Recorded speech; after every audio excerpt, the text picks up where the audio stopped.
Կոլումբիայի հարավում կործանվել է Հերկուլես C-130 ռազմական ինքնաթիռը։ Տեղեկությունը հաստատել է երկրի պաշտպանության նախարար Պեդրո Սանչեսը։ Նրա խոսքով վթարը տեղի է ունեցել Պուերտո Լեգուիզամոից թռիչքից հետո Պերուի սահմանին զորքեր տեղափոխելիս։ Վթարի հետևանքով զոհվել է առնվազն 66 մարդ, կան նաև վիրավորներ եւ անհետ կորածներ։ Reuters-ի տվյալներով ինքնաթիռում եղել է 128 մարդ, որոնցից առնվազն 48-ը ողջ են մնացել։ Որոնողափրկարարական աշխատանքները շարունակվում են։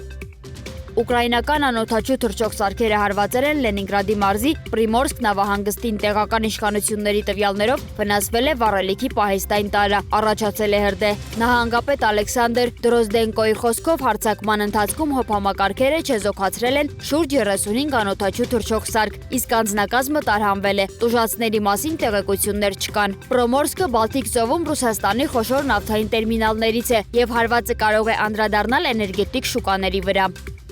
Իսրայելը կրկին ավիահարվածներ է իրականացրել Լիբանանում թիրախավորելով հարավային Հանին քաղաքը։ Մարտի սկզբին իսրայելա-իրանական հակամարտությանը միացել էր նաև Հզբոլահը, ինչից հետո Իսրայելը հայտարարել է շարժման դեմ գործողությունների մեկնարկի մասին եւ ակտիվացրել հարվածները Լիբանանի հարավում։ Հզբոլահի հաղորդակցության եւ համակարգման ղեկավար Վաֆիկ Սաֆան հայտարարել է, որ շարժումը պատրաստ է Իսրայելի հետ երկարատև պատերազմի եւ պատրաստվում է անակնկալներ մատուցել։ Ըստ նրա խոսքը հարձակվողական անօդաչու սարքերի կիրառման մասին է։ Սաֆան ընդգծել է, որ Հզբոլահը չի դադարեցնի ռազմական գործողությունները մինչև հաղթանակը։ Շարժումը նաև հայտնել է, որ վերջին 24 ժամում իրականացրել է 63 ռազմական գործողություն, ներառյալ հրթիռային հարձակումներ, ԱԹՍ-ների կիրառություն եւ հրետանային կրակ Իսրայելի ռազմական օբյեկտների ուղղությամբ։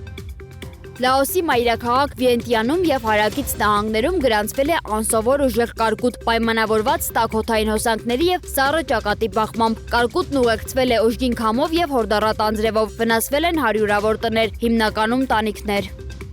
Ամերիկայի Միացյալ Նահանգներում քննարկվում է Բելարուսի նախագահ Ալեքսանդր Լուկաշենկոին Դոնալդ Թրամփի հետ հանդիպման հրավիրելու հնարավորությունը։ Թրամփի հատուկ բանագնաց Ջոն Քոուլը հայտնել է, որ այդ հարցը քննարկվում է արդեն մի քանի ամիս, սակայն վերջնական որոշում դեռ չկա։ Նրա խոսքով դեռ շատ աշխատանք կա անելու, բայց նպատակը հասկանալի է՝ ջերմ հարաբերություններ հաստատելն է։